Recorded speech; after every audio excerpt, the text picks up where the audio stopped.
Good bye নাটকটি আমার এই ঈদের বেস্ট নাটক লেগেছে। আর এই নাটকে অভিনয় করেছে সাফা কবির এবং জোফান। আশা করি এনটিভিতে আপনারা সবাই এই নাটকটি দেখেছেন। এখন আমার এক্সপ্লেইন ভিডিওটি দেখুন। যদি ভিডিওটি ভালো লেগে থাকে তাহলে একটি লাইক করে দিবেন আর চ্যানেলটি সাবস্ক্রাইব করে পাশে থাকবেন। তো চলুন শুরু করা যাক। নাটকটিতে নায়ককে দেখা গেছে একজন কমেডিয়ান কন্টেন্ট ক্রিয়েটর হিসেবে, আর নায়িকাকে দেখা গেছে সাধারণ একটা ফ্যান হিসেবে। তো একদিন একটা ইন্টারভিউয়ের সময় মেয়েটির কল আসে ছেলেটির কাছে। তারপর মেয়েটি বলে যে তার হাতে এক কাপ কফি আছে এবং সে 6তলা ছাদের উপর বসে আছে। যখনই কফিটি শেষ হবে তখন সে কলটা কেটে দিয়ে ছাদের উপর থেকে লাফ দিবে এবং সুইসাইড করবে। সেই কথা সেই কাজ, মেয়েটি তখন 6তলা ছাদের থেকে লাফ দিয়ে সুইসাইড করে। তখন ছেলেটিকে পুলিশে ধরিয়ে নিয়ে যায় এবং তাকে রিমান্ডে রাখে এবং নানা রকম জিজ্ঞাসাবাদ করে এবং বলে যদি মেয়েটিকে তুমি চিনেই না থাকো তাহলে তোমাদের ছবি কিসের জন্য।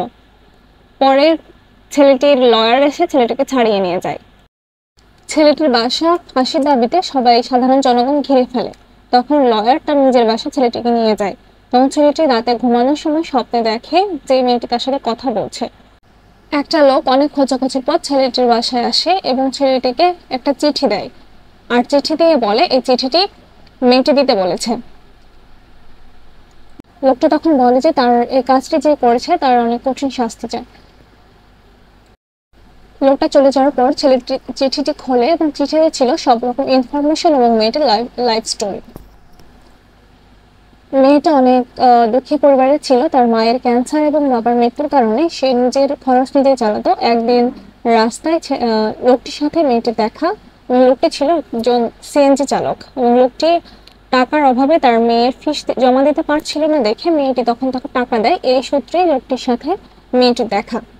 মেয়েটির চিঠিতে লিখে থাকা সব রকম ক্লু এর সাহায্যে ছেলেটি অনেক ইনফরমেশন কালেক্ট করে এবং বাকি চিঠিটাও পড়ে সে তখন অনুশোচনা করে।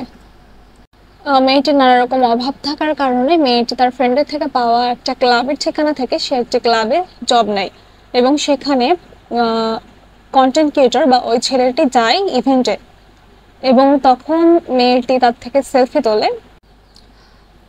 ইভেন্টের কোঅর্ডিনেটর বলে যে একজন গেস্ট এসেছে এবং সব স্পন্সর সে গেস্ট করেছে এবং সেই গেস্টের আপ্যায়ন করতে যেন কোনো খামতি না থাকে। যায় এবং মেয়েটিকে বলা হয় ড্রিঙ্ক সার্ভ করতে এবং মেয়েটি ড্রিঙ্ক সার্ভ করে এবং তারপর তাকে নানা রকম খারাপ কাজের জন্য উৎসাহিত করে, কিন্তু সে রাজি না হয় তাকে রেপ করা হয় এবং তারপর সে প্রেগনেন্ট হয় এবং সে গেস্টকে কল দিয়ে জানায় যে সে প্রেগনেন্ট, কিন্তু সে গেস্ট বলে আমার কিছু করার নেই, this is not my business.